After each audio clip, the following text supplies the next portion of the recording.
प्रत्येक बातमी, प्रत्येक अपडेट MCR न्यूज घेऊन येत आहे. राजकारण ते मनोरंजन, गुन्हेगारी ते शिक्षण, औद्योगिक जग ते खेळाच्या मैदानापर्यंतच्या सर्व महत्त्वाच्या घडामोडी. सर्वात आधी सर्वात अचूक माहितीसाठी पाहत रहा MCR न्यूज. जिथे नाही कोणी तिथे फक्त आम्ही. वेगवेगळ्या कामाचे भूमिपूजन करत असताना तशी वर्तमानपत्रातून प्रसिद्धी देऊन त्याचे भूमिपूजन सुद्धा आम्ही केलेले आपल्या सगळ्यांना द्यात आहे. विकास कामाची एकंदर यादी जर बघितली तर मला वाटते साधारणतः 2 तास लागतील एवढी मोठी यादी आमच्याकडे आहे. आम्ही दावा करणार नाही की 100% पूर्ण आम्ही शहरामधले विकास कामं पूर्ण केलेली आहेत, परंतु एवढं खरं आहे की लोकांच्या अपेक्षेपेक्षा जास्त भारतीय जनता पार्टीच्या नेतृत्वाखाली आमच्या असणाऱ्या नगरपालिकेतल्या नगराध्यक्ष आणि त्यांच्या सहकाऱ्यांनी या शहरामधल्या लोकांच्या अपेक्षा पूर्ण करण्याचा त्या ठिकाणी निश्चितच प्रयत्न केला, असा अगदी मी ठामपणाने या ठिकाणी सांगू इच्छितो. आणि म्हणून या ठिकाणी प्रकाशित आमच्या वचनकृतीमध्ये काही ठळक या ठिकाणी आम्ही काही मुद्दे दिलेले आहेत. तुमच्याकडे तसं वचननामा सुद्धा दिलेला आपल्याला त्या खोलात जात नाही. या पाठीमागचा आमचा हेतू आहे, या भागामध्ये काम करत असताना एक कार्यकर्ता म्हणून आपल्या सगळ्यांचं स्नेह आणि प्रेम, वर्तमानपत्राचे प्रतिनिधी म्हणून नव्हे, एक कार्यकर्ता म्हणून तुम्ही या सगळ्या लोकांनी मला जवळून बघितलेलं आहे. आमच्या सहकार्याने केलेलं काम हे सगळं लोकांच्या समोर आहे, त्याच्यामध्ये खोटं नाटक काही नाही. आणि ही निवडणूकच मुळात तुम्हाला सांगितलं पाहिजे एकतर्फी अशा पद्धतीची किनवटची निवडणूक या ठिकाणी होते. काही लोकांनी कारण नसताना कुठलाही आधार नाही, कुठल्याही प्रकारचं किनवटच्या विकासाच्या संदर्भामध्ये बेसिक असं कुठल्या गोष्टीचं डोळं साधं त्याचा उद्देश समोर नाही. एक जातीय समीकरणाचं एक साधारण कारण समोर करून कॉस्मोपॉलिटन अशा पद्धतीचं असणारा वातावरण शहरामधलं आहे ते गढूळ करण्याचं काम या निवडणुकीच्या माध्यमातून या ठिकाणी केलं जाते. हे अतिशय माझ्यासारख्या संवेदनशील वेदणाऱ्या कार्यकर्त्याला वेदना द्यायच्या गोष्टी आहेत. असो त्यांना जे वाटते त्यांनी केलं पाहिजे, परंतु या शहराचा एक नागरिक म्हणून, या भागाचा लोकप्रतिनिधी म्हणून आम्ही युतीच्या माध्यमातून जे काही एक नगरसेवक आणि 21 नगरसेवक युतीच्या माध्यमातून या ठिकाणी उमेदवार दिलेले आहेत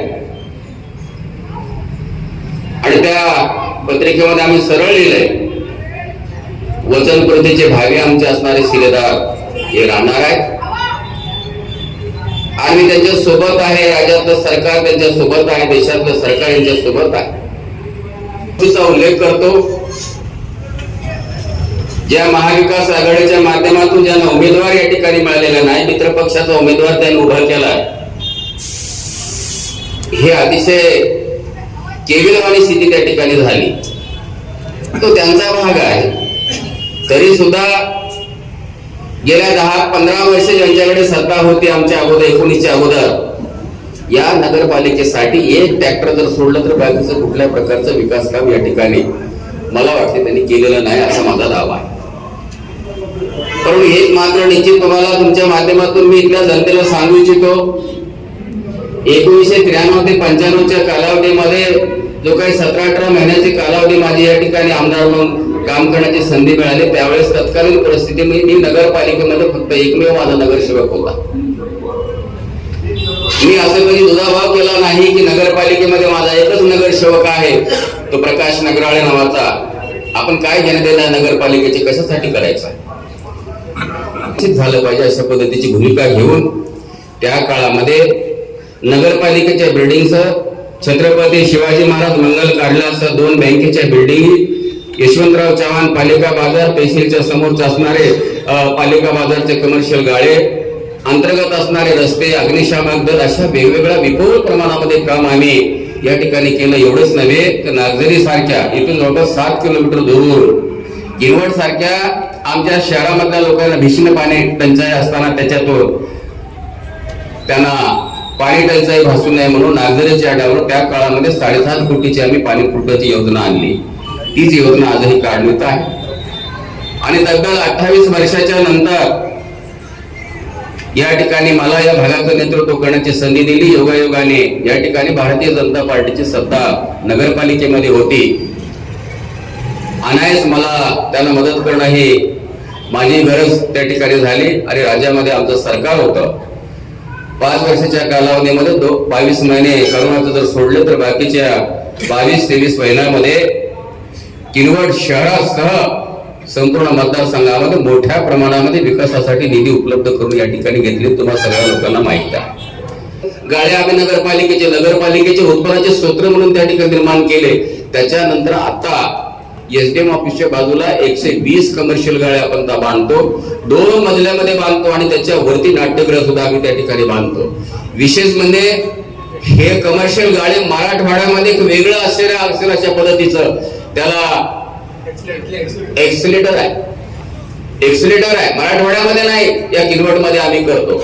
जेव्हा हे पूर्ण निर्माण होईल तुम्हाला आश्चर्य वाटेल की किनवट सारख्या ठिकाणी अशा पद्धतीचे सुंदर या ठिकाणी मलग्या त्या ठिकाणी. म्हणून माझं गाव, माझं परिसर, माझ्या शहरामधले छोटे मोठे व्यावसायिक लोकांना रोजगाराच्या निमित्ताने त्यांचे छोटेसे उद्योग उभे करण्यासाठी त्यांना ही सुविधा त्या ठिकाणी मिळाली पाहिजे. पर्यायाने नगरपालिकेच्या मोकळ्या जागाचा विनियोग चांगल्या पद्धतीचं होऊन नगरपालिकेचं उत्पन्न वाढलं पाहिजे अशा पद्धतीचं काम आम्ही या ठिकाणी केलेलं आहे. शहरामध्ये धार्मिक जे काही स्थळं असतील त्यांचं सुद्धा आम्ही पुनर्निर्माण चांगल्या पद्धतीने या ठिकाणी केलेलं आहे. या पलीकडे जाऊन माणसाच्या जन्माच्या नंतर मृत्यू हे अटळ आहे. त्या शहराला लागून असणाऱ्या वेगवेगळ्या समूहाचे जे आमच्या स्मशानभूमी आहेत त्या सगळ्या स्मशानभूमी सुद्धा आम्ही त्या ठिकाणी विकसित केलेल्या आहेत. मोठ्या प्रमाणामध्ये बेलोरी असेल की आमचं समतानगर आणि सिद्धार्थनगर आणि बस स्टँडच्या बाजूला दोन्ही आमच्या असणाऱ्या स्मशानभूमी असेल. इकडे पैलगंगाच्या तीरावरचं असणारं एक स्मशानभूमी असेल. ही सुद्धा आम्ही चांगल्या पद्धतीने त्या ठिकाणी विकसित केलेली आहे. आणि त्यानंतर अतिशय महत्वाची जर कुठली गोष्ट असेल ती या किनवट शहरासाठी तेव्हाची 7.5 कोटीची योजना ही अपुरी पडते. म्हणून आमच्या इथल्या असणाऱ्या नगरपालिकेने त्याच्यामध्ये आमचे साजिदबाजी सुद्धा आहेत. धैर्य विरोधामध्ये जरी असले आज आमच्या सोबत आहेत. आनंद मंचेवार नेतृत्वाखाली असणाऱ्या नगरपालिकेच्या सर्व सभागृहांनी पाठपुरावा करून आम्ही मदत केली. 19 कोटीची पाणी पुरवठा योजना आम्ही कार्यान्वित केली. काम चालू आहे, काही थोडे होणं बाकी आहे. परंतु आज आम्ही त्या नागावतीवरून पाणी आणू शकत नव्हतो अशी परिस्थिती आमच्या समोर होती. आणि म्हणून पैलगंगेच्या आता काम चालू आहे. पैलगंगेच्या नदीवर जवळपास 225 कोटी रुपयाचा उच्च पातळी बंधारा आपण त्या बांधतो. तुम्हाला अभिमानानं सांगितलं पाहिजे कुठल्याही निकषामध्ये ही गोष्ट बसत नाही. बाजूला अभयारण्य आहे, कारण अभयारण्याच्या 10 किलोमीटरच्या आसपास तुम्हाला बाकीचं काही काम करता येत नसेल. निर्बंध असताना सुद्धा खास बाब म्हणून या राज्याचे मुख्यमंत्री आदरणीय देवेंद्र फडणवीस साहेब आणि या राज्याचे अर्थमंत्री अजितदादा पवार या एकनाथजी शिंदे साहेब या सगळ्या लोकांनी खास बाब म्हणून आदिवासी आणि मागासलेला भाग म्हणून हे त्या ठिकाणी या बंधाऱ्याला मंजुरी दिली. ह्या मुद्दामी सांगितलं पाहिजे. ही चिरकाळ टिकणारी भविष्यातली तुमची आमची सगळ्यांची निकडाने गरज लक्षात घेऊन अनेक वर्ष सातत्याने आपली लोकसंख्या वाढत जाणार आहे. जेव्हा 7.5ची योजना होती तेव्हा लोकसंख्या कमी होती.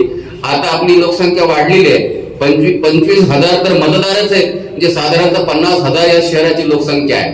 जशी लोकसंख्या वाढत चालली तशी पाणी टंचाई सुद्धा निर्माण होणार आहे. आणि अशा परिस्थितीमध्ये आपल्या लोकांना सेवा देण्याचं तत्परतेने काम आमच्या नगरपालिकेच्या सभागृहातल्या सगळ्या काउन्सिल या ठिकाणी केलेलं आहे. ते हा परिसुद्धा सुशोभित करणार आहे.